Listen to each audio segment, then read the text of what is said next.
नमस्कार दोस्तों, आप सबका स्वागत है एक बार फिर से एस्ट्रो गुरु चैनल पर। मैं आप सभी के लिए आज एक और टैरो रीडिंग सेशन लेकर आया हूं और आज रीडिंग के लिए विषय है दुर्गा माता के 8वें स्वरूप यानी माता महागौरी का। महागौरी माता की आपके लिए ब्लेसिंग्स, आशीर्वाद क्या है, इसी विषय पर आज रीडिंग करूंगा। आज की रीडिंग के लिए 2 पाइल्स को बनाया गया है जिनके सिंबॉलिक्स आपकी स्क्रीन पर अब एक साथ दिखाए जा रहे हैं। पाइल नंबर 1 सिंह और पाइल नंबर 2 वृषभ। ये दोनों ही माता महागौरी के वाहन के रूप में प्रतिष्ठित हैं, इसीलिए इन दोनों को पाइल के रूप में लिया गया है। जो ज़्यादा अच्छा लगे या एक फील देता हो उसे अपनी पाइल का सिंबॉलिक मान लीजिए और अकॉर्डिंगली आज की रीडिंग को देखिए, ये आपके साथ रेजोनेट करेगी। मैं आपको बता दूं कि ये जनरल और टाइमलेस रीडिंग है, तो जब से आप इसे देख रहे हैं ये वहीं से आपके साथ रेजोनेट करना शुरू कर देगी। हर बार की तरह इस बार भी टाइम स्टैम्प्स को डिस्क्रिप्शन और कमेंट सेक्शन दोनों जगह पोस्ट किया गया है ताकि आपको सुविधा हो जाए। अपनी पाइल की रीडिंग पर डायरेक्टली पहुंचने के लिए टाइम स्टैम्प पर क्लिक करिए, वीडियो आगे चला जाएगा और आप डायरेक्टली अपनी पाइल की रीडिंग पर पहुंच जाएंगे। जो लोग आज मुझसे पहली बार जुड़े हैं उनका मैं एस्ट्रो गुरु चैनल पर बहुत बहुत स्वागत करता हूं। आप सभी इस चैनल को सब्सक्राइब जरूर करिए और बेल आइकन को भी प्रेस करिए, क्योंकि जब आप बेल आइकन प्रेस करते हैं तो नए वीडियोज़ की नोटिफिकेशन आपके मोबाइल फ़ोन पर आनी शुरू हो जाती है। और मेरे रेगुलर व्यूवर्स और सब्सक्राइबर्स, आप सभी के सहयोग और प्यार के लिए बहुत बहुत आभार।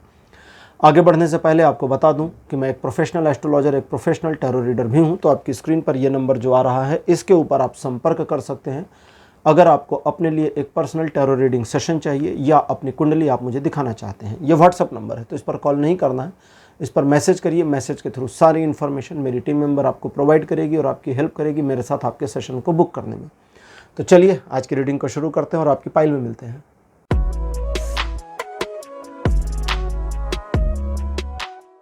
हेलो पाइल नंबर 1, आप सबका स्वागत। आपकी रीडिंग में आपने सिंह को चुना था एज अ पाइल सिंबॉलिक, मेरे बगल में लगा दिया गया है। माता महागौरी का ये वाहन है सिंह। और चलिए रीडिंग को शुरू करते हैं और देखते हैं माता महागौरी का आपके लिए आशीर्वाद, ब्लेसिंग्स क्या हैं। कार्ड नंबर 1 आपके लिए अपीयर हुआ है S of swords. Second position पर आपके लिए है 2 ऑफ वॉन्ड्स। कार्ड नंबर 3 आपके लिए है 10 ऑफ पेंटिकल्स। फोर्थ नंबर पर आपके लिए है 6 ऑफ पेंटिकल्स और अंतिम कार्ड आपके लिए है 10 ऑफ स्वॉर्ड। ये मानकर चलिए कि अगले कुछ महीनों में, जिसमें 2 महीने कम से कम 10 महीने अधिक से अधिक हो सकते हैं, में आपकी कोई बहुत बड़ी समस्या का समाधान हो जाएगा। देवी की कृपा आपके ऊपर रहेगी और आप अपनी एक बड़ी प्रॉब्लम से छूट जाएंगे। प्रॉब्लम उस तरह की जिसके बारे में आपने पहले भी काफ़ी बार सोचा है कि इससे मैं निकल जाऊं, तो वो समाप्त हो जाएगा। अगली चीज़ ये है कि आपके जीवन में वर्तमान समय में एक ऐसी स्थिति दिख रही है जहां आप चाहते कुछ हैं और हो कुछ रहा है, यानी कि थोड़ा कंट्राडिक्शन, विरोधाभास चल रहा है। इस विरोधाभास से आपको बचना भी है। जैसे कि थोड़ा पास्ट की ओर चलें तो आप काफ़ी कुछ एंथुजियास्टिक यानी महत्वाकांक्षी भी नज़र आते हैं। योजनाबद्ध तरीके से आपने काम भी किए हैं, काफ़ी कुछ अर्जित किया है, काफ़ी कुछ उपलब्धियां हासिल करी हैं, लेकिन वर्तमान में उन उपलब्धियों से थोड़ा सा विपरीत चीज़ें फिर डाउनग्रेड हो गई हैं। तो यहाँ से फिर आगे चीज़ें बेहतर होंगी।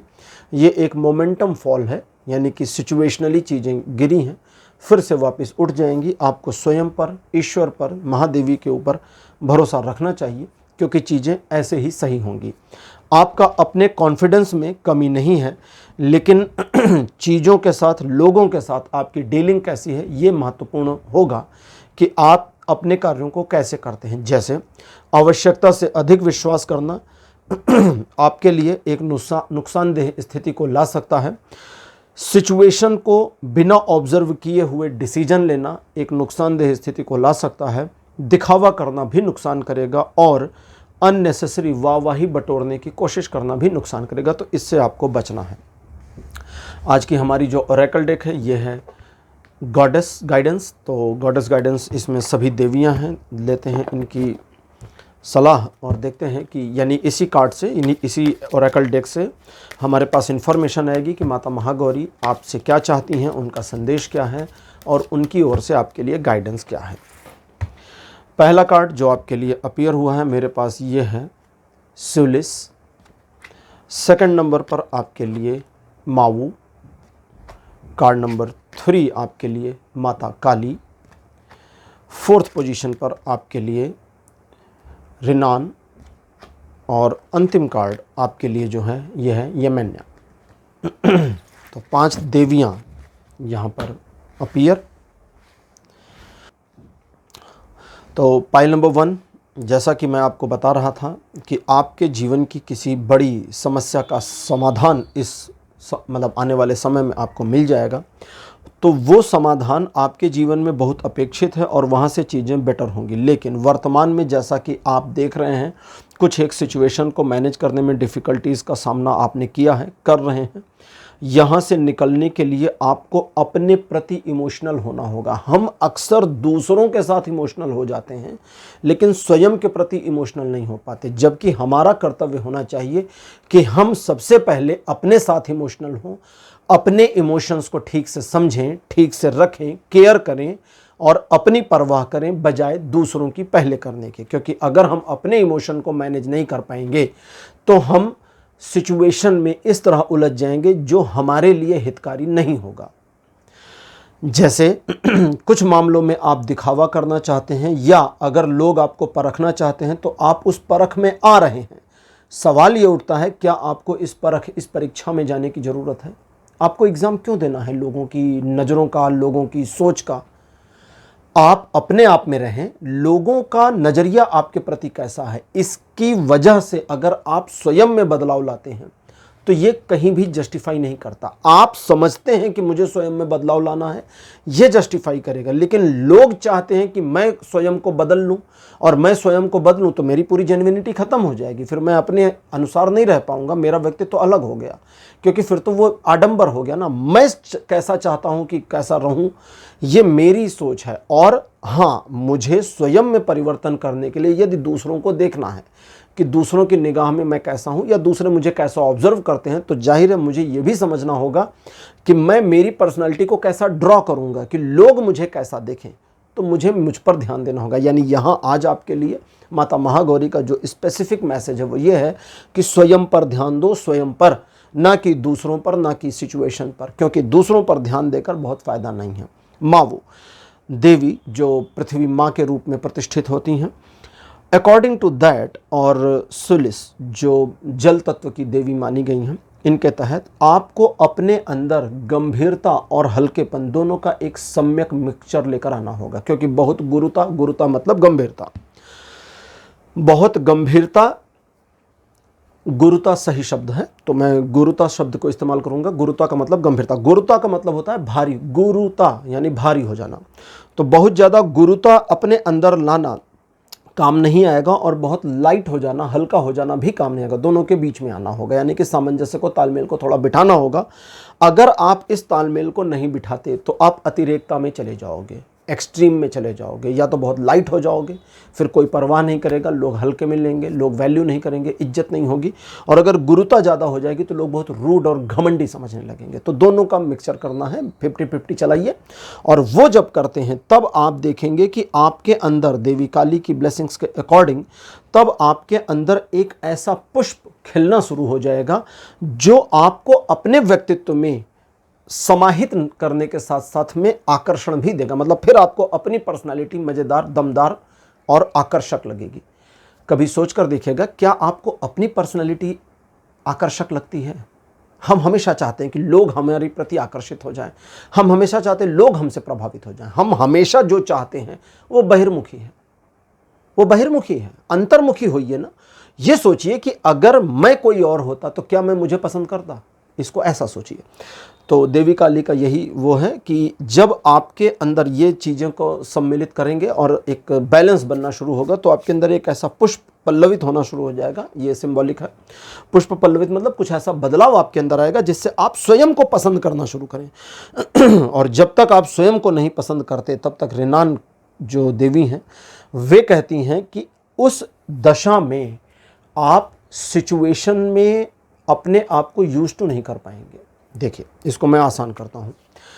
जब लोग हमें परखने की कोशिश करते हैं, या इसको ऐसा समझें, जब लोग आपको परखने की कोशिश करते हैं तो आप भावनाओं में बह जाते हैं, उनकी परख में चले जाते हैं। क्यों चले जाते हैं? क्योंकि आपको लगता है कि आप उस परख के लायक हैं या आपको वहाँ पर एक एग्ज़ाम, एक इम्तहान देने की ज़रूरत है, जबकि ज़रूरत नहीं है। क्यों ज़रूरत है? कोई मुझे परखना चाहता है तो भाड़ में जाए ना, उसकी प्रॉब्लम है, मैं क्यों परख में हूँ? आप इसको ऐसे समझें ना, अगर हम आपको परखना चाहें कि आप भले व्यक्ति हैं या बुरे और आप उस परख में आ रहे हैं, दैट मीन्स आपको खुद पे डाउट है कि आप भले नहीं हैं, बुरे हैं। ठीक, आप जैसे हैं आपको पता होना चाहिए, दूसरा आपको कैसा ऑब्जर्वेट करता है ये उसकी समस्या, उसको जाने दीजिए, छोड़िए। और रिनान जो देवी हैं, रिनान कहती हैं कि जब तक स्वयं में एक संतुलन ना बन पावे तब तक हवा में नहीं उड़ सकते। मतलब ये सिंबॉलिक लैंग्वेज के हिसाब से है, इसको मैं आसान समझाता हूँ। हवा में नहीं उड़ सकते जब तक स्वयं के प्रति समझ विकसित ना हो जाए। हम सिचुएशन में बहुत लाइटली स्प्रेड नहीं हो सकते जब तक हम स्वयं को नहीं समझते। हम परिस्थिति के अनुसार ढल नहीं पाते, परिस्थिति कुछ और होती है, हम कुछ और कर रहे होते हैं, रिजल्ट कुछ और आ जाता है।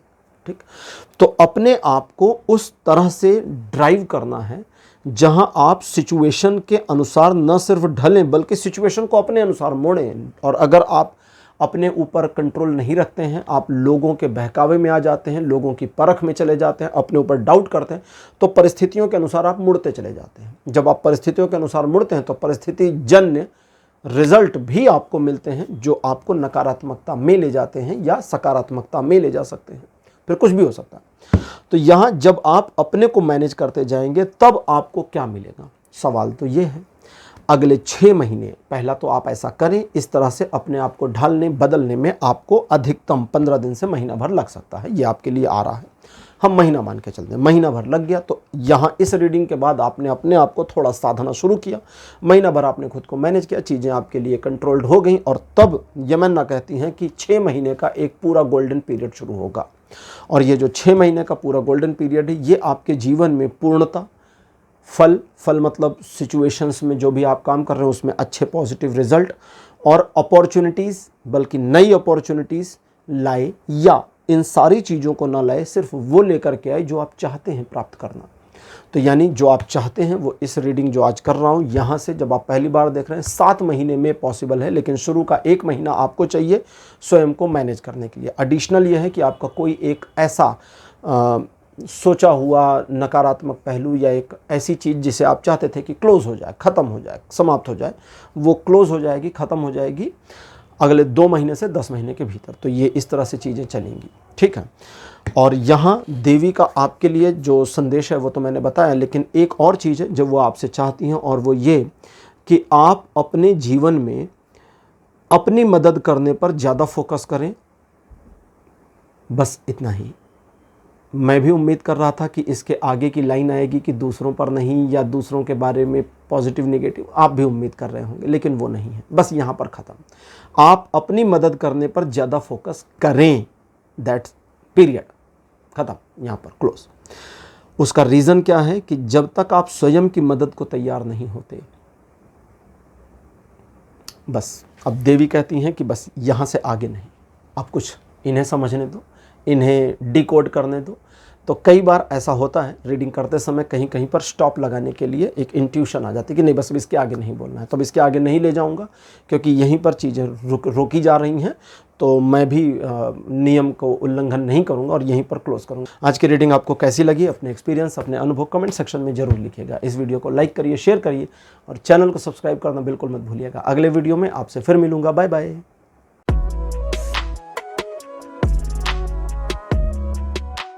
हेलो पाइल नंबर 2, आप सबका स्वागत है। आपकी रीडिंग में आपने वृषभ को चुना था, माता का दूसरा वाहन। मेरे बगल में उसकी फ़ोटो लगा दी गई है। चलिए आज की रीडिंग को शुरू करते हैं और देखते हैं माता महागौरी का आपके लिए आशीर्वाद क्या है, उनकी ब्लेसिंग्स आपके लिए क्या रहने वाली हैं और उनका कोई संदेश है तो क्या है। पहला कार्ड आपके लिए appear 9 of pentacles. Second position पर आपके लिए है 3 ऑफ सोर्ड्स। कार्ड नंबर 3 आपके लिए है S of cups. Fourth number पर आपके लिए है 4 ऑफ पेंटिकल्स और अंतिम कार्ड आपके लिए अपीयर हुआ है wheel of Fortune. Wheel of Fortune का अंतिम में आने का मतलब है कि माता महागौरी आपके जीवन को बदलने के लिए बहुत कुछ सपोर्ट आपको देने वाली हैं, लेकिन जैसा कि आपने भी महसूस किया है कि कुछ ऐसा ज़रूर आपके जीवन में हो जाता है जो हार्ट ब्रेकिंग हो, जो आपके दिल को अंदर तक झकझोर दे, तोड़ दे। कई बार इसका अनुभव आप कर चुके अपनी लाइफ में और वर्तमान में थोड़ा सा सकुचाए हुए, डरे हुए या एक संकोची स्वभाव को लिए हुए आप दिखते हैं या दिखती हैं। एक नई चीज़, एक नई शुरुआत, कुछ नया प्लान आपका रहा है, आपने किया था, लेकिन उसको लेकर के आगे नहीं बढ़ पाई, और वर्तमान में आप अपने आप में काफ़ी ज़्यादा संकुचन महसूस कर रहे हैं। तो यहाँ से आगे चीज़ें आपके लिए पॉजिटिव होंगी। माता महागौरी का जो आशीर्वाद है, अकॉर्डिंग टू दैट अगले 3 महीने में, जब से आप ये रीडिंग देख रहे हैं, जब आप इस रीडिंग को पहली दफ़े देख रहे हैं, वहाँ से अगले 3 महीने में आपको एक ऐसी इन्फॉर्मेशन या न्यूज़ या समाचार, मोस्टली तो इन्फॉर्मेशन एक ऐसी मिल जाएगी जो इन्फॉर्मेशन आपके लिए बहुत पॉजिटिव और काम की होगी, जिसके बेसिस पर आप अगर एक सही निर्णय ले लेते हैं उस इन्फॉर्मेशन के बेसिस पर, तो चीज़ें आपके लिए अकॉर्डिंगली मैनेज होती जाएंगी और आप आगे के प्लानिंग को बढ़िया तरीके से कर पाएंगे। आज की ओरेकल डेक लेते हैं ताकि इन्फॉर्मेशन थोड़ी और डिटेल में आए। हमारी ओरेकल डेक आज की है गॉड्स एंड गॉडेस, नहीं गॉडेस गाइडेंस इसका नाम है, गॉड्स एंड गॉडेस नहीं है, केवल गॉडेस, यानी इसमें सिर्फ देवियां हैं, इसमें कोई भी देवता पुरुष नहीं है। तो देखते हैं देवियां आपके लिए क्या इन्फॉर्मेशन देती हैं। पहला कार्ड आपके लिए अपीयर हुआ है एक्सेल। कार्ड नंबर 2 पर जो देवी हैं ये हैं पहले। कार्ड नंबर 3 आपके लिए है कॉर्डेलिया। 4th नंबर पर देवी आपके लिए वेस्ता, और अंतिम देवी आपके लिए हैं श्वेत तारा यानी व्हाइट तारा। जो तारा हैं इनके कई स्वरूप इनको कई रूपों में पूजा जाता है। मोस्टली ये तिब्बत की लामा परंपराओं में इनकी पूजा होती है, बौद्ध मतों के अनुसार में। तो ठीक है, अब देवी आपके लिए जो बताती हैं अकॉर्डिंग टू दैट चीज़ें, जैसे आपने, मैंने कहा ना कि पास्ट में एक हार्ट ब्रेक, दिल टूट जाने वाली सिचुएशन को आपने झेला है, तो वो दिल टूटने वाली सिचुएशन से ओवरकम अब आप कर चुके हैं, इतना तो आपको पता है। तो यहाँ से चीज़ें जिस तरह से पॉजिटिव आपके लिए हो रही हैं, उसमें आपको अपने आप को नेगेटिव होने से बचाना है। देखिए, जैसे पिछले कुछ समय से अगर आप देखें तो काफ़ी कुछ चीज़ें पॉजिटिव चल रही हैं, लेकिन आपका डर अभी भी दिखता है, जहां आपको लगता है कि चीज़ें फिर उसी तरह से ख़राब हो जाएंगी जैसे हुई थी।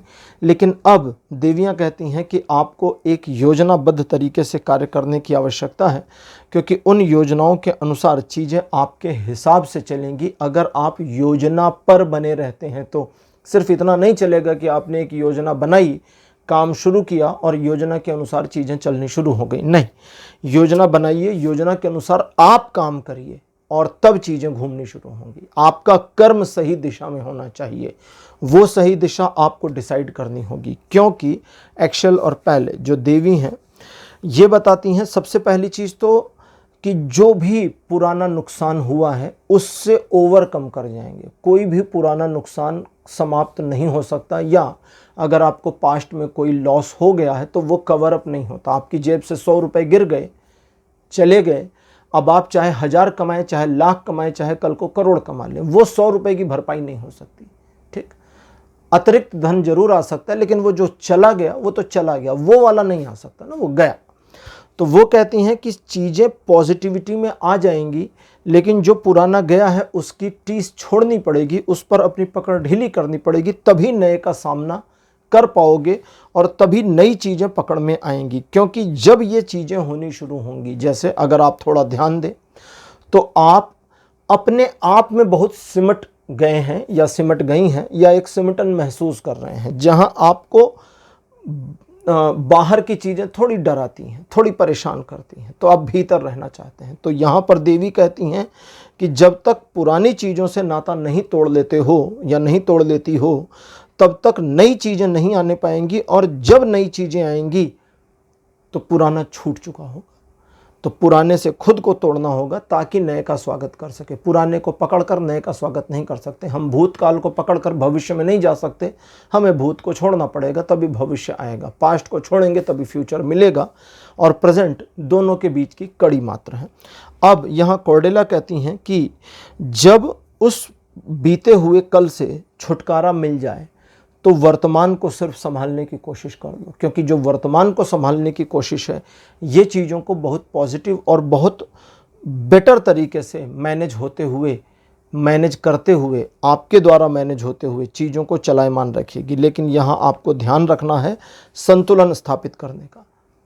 आप अपने व्यक्तिगत जीवन में, आपके घरेलू जीवन में, आपके प्रोफेशनल जीवन, इन सभी में एक संतुलन बनाने की कोशिश करें। देखिए, कई बार ऐसा हो जाता है जब हमारा भूतकाल या पास्ट में बीती हुई कुछ घटनाएं हमें परेशान करती हैं, कुछ यादें हमें डिस्टर्ब करती हैं, हम उनसे छूट नहीं पाते और हमारा दिमाग बार बार ये कहता है कि इस तरह की सिचुएशन रिपीटेड हमारे साथ हो सकती है। वो हो नहीं रही है, लेकिन हमारा दिमाग कहता है ये रिपीट हो सकता है। हम स्वयं को बार बार उसी सिचुएशन में मेंटली डाल देते हैं। तो आपको वहाँ से निकलना पड़ेगा। जब निकलेंगे तो कॉर्डेला कहती हैं कि चीज़ें आगे बढ़ जाएंगी, और जब ये आगे बढ़ेंगी तो चीज़ें बेहतरी में आएंगी। लेकिन संतुलन बनाइए। संतुलन इसलिए बनाना है क्योंकि चीज़ें संतुलन में आने के बाद एक नए ढंग में, एक नए आवरण में परिवर्तित होना शुरू होती हैं, और वेस्टा के अकॉर्डिंग तब आप स्वयं का साक्षात्कार सही मायने में करने में कामयाब हो जाएंगे। जब तक आप स्वयं को नहीं समझते तब तक चीज़ें पॉजिटिव और हेल्दी चेंज में नहीं आ पाएंगी। जब तक आपको स्वयं का समझ नहीं होगा, जब आप स्वयं को अंडरस्टूड करेंगे, जब आप स्वयं के प्रति जागरूक हो जाएंगे, तब आपको पता होगा कि आपकी क्षमता क्या है, आप क्या कर सकते हैं, क्या कर सकती हैं, और अभी तक आपने क्या गलतियां की, वर्तमान में क्या ठीक करना है और भविष्य में क्या बेहतर की ओर ले जाना है। और ये चीज़ें इसी तरह से मूव होती चली जाएंगी। यहाँ इस बात का आपको ध्यान रखना है कि इस सब में थोड़ा समय लग सकता है, और जो 3 महीने की बात बताई कि 3 महीने के अंदर एक पॉजिटिव इन्फॉर्मेशन आएगी, उसके बेसिस पर आप एक प्लानिंग कर लीजिए।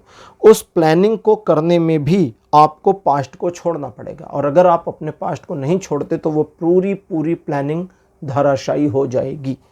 जब आप प्लानिंग करेंगे, पास्ट को छोड़ देंगे, आगे बढ़ेंगे, तो आपके अंदर आप स्वयं को समझना शुरू करेंगे, और जो आपका अंतर्मुखीपन है वो थोड़ा बहिर्मुखीपन में परिवर्तित होगा।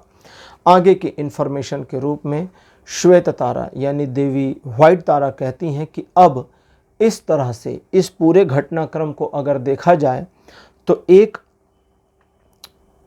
ऐसी सिचुएशन आपके जीवन में बन गई है जिसे कहा जा सकता है कि आपने स्वयं को हर सिचुएशन से निकालकर अब पवित्रता की ओर धकेल दिया है, और आपकी अपनी पवित्रता जो आपके मन में होगी, वो पवित्रता आपके अपने कॉन्शियस को इतना पॉजिटिव और इतना पॉजिटिव वाइब्रेट कर देगी कि चीज़ें आपके सराउंडिंग इर्द गिर्द पॉजिटिव होने लगेंगी। देवी महागौरी के ऊपर आज की रीडिंग है, उनका अब आपके लिए जो संदेश है वो भी आप समझें, और उनकी ओर से एक सजेशन रहेगा जिसे आपको क्लियरली समझना चाहिए।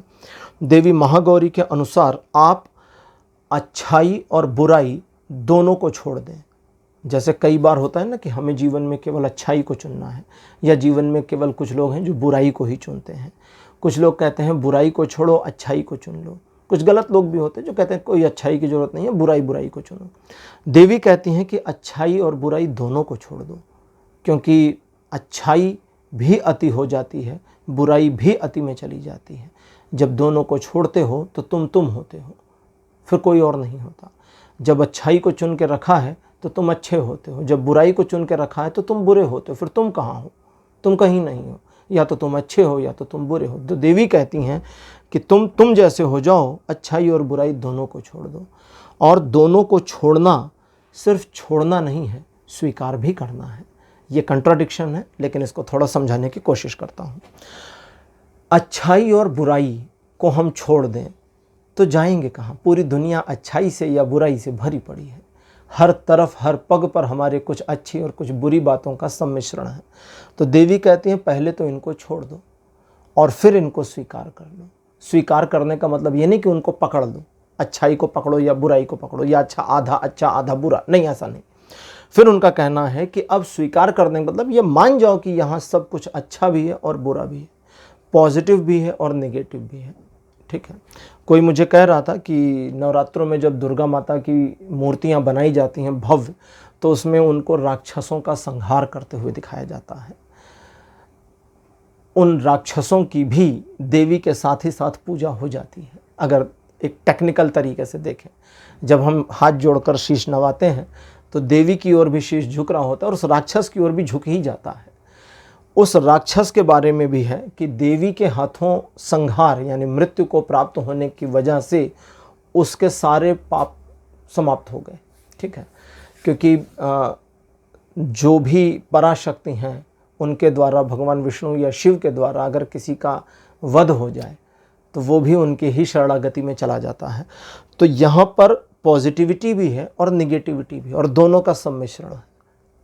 नव दुर्गा की मूर्तियाँ बनाई जाती हैं नवरात्रों में, और दशमी के दिन विसर्जित कर दी जाती हैं, नदियों में ले जा कर के उनको जल में जलमग्न कर दिया जाता है।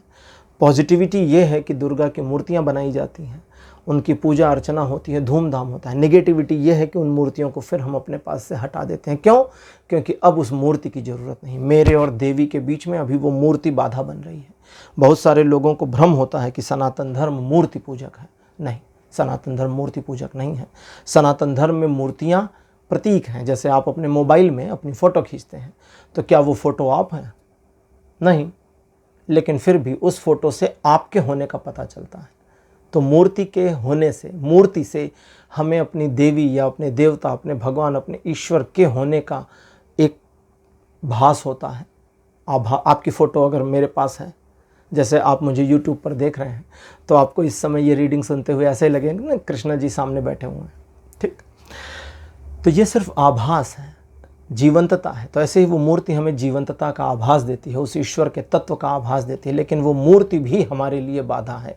मूर्ति को भी छोड़कर आगे बढ़ना होता है। लेकिन अब मूर्ति को छोड़कर आगे बढ़ने का ये मतलब नहीं कि हम मूर्ति को तोड़ दें। वो दूसरे के लिए माध्यम बन सकती है, तीसरे के लिए, चौथे के लिए। श्रृंखला तो अनंत है। तो देवी कहती हैं कि अच्छाई और बुराई को छोड़ो, और छोड़ ही दो, और छोड़ने के बाद उनको स्वीकार कर लो जैसा का तैसा। अब जब उनको स्वीकार कर लोगे तो तुम्हारे में कुछ बदल जाएगा, और तुम्हारे में जो वो कुछ बदलेगा वो तुम्हारे डर, संशय, भय सबको समाप्त कर देगा, और तुम्हें एक नए व्यक्तित्व में ढालना शुरू करेगा। और आपके लिए दो सजेशंस भी हैं साथ ही साथ। सबसे पहला, हल्के हरे रंग का इस्तेमाल करें अपने रोज़मर्रा के जीवन में। आप ऐसी पेन खरीद सकते हैं जिसका आउटर प्लास्टिक का कलर ग्रीन या लाइट ग्रीन हो। ठीक है, आप लाइट ग्रीन कलर की हैंकी अपने साथ में रख सकते हैं, रुमाल रख सकते हैं, या ऐसी रुमाल रख सकते हैं जिस पे ग्रीन कलर, हल्की लाइट ग्रीन कलर का पैटर्न, डिज़ाइन, फ्लावर कुछ बना हो। आप ऐसे शर्ट खरीद सकते हैं जो हल्के हरे रंग के हों, या उसमें हल्के हरे रंग का कुछ पैटर्न बना हो। ठीक है, तो उसका इस्तेमाल आप करें।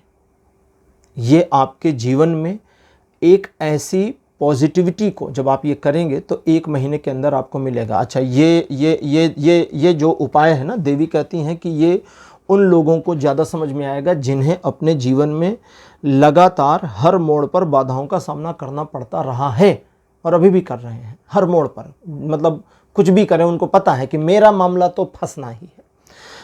तो आप इसको करिए, और देवी कहती हैं कि फिर तुम्हें दिखेगा कि चीज़ें अपने आप व्यवस्थित हो रही हैं, प्रकृति के साथ सिंक हो रही हैं। और प्रकृति के साथ जब चीज़ें सिंक होती जाएंगी तो उसका जो फल है, प्रतिफल है, वो पॉजिटिव मिलेगा। यहाँ मैं आपको बता दूं कि जो ग्रीन कलर है ये देवी ललिता त्रिपुर सुंदरी से संबंधित माना जाता है।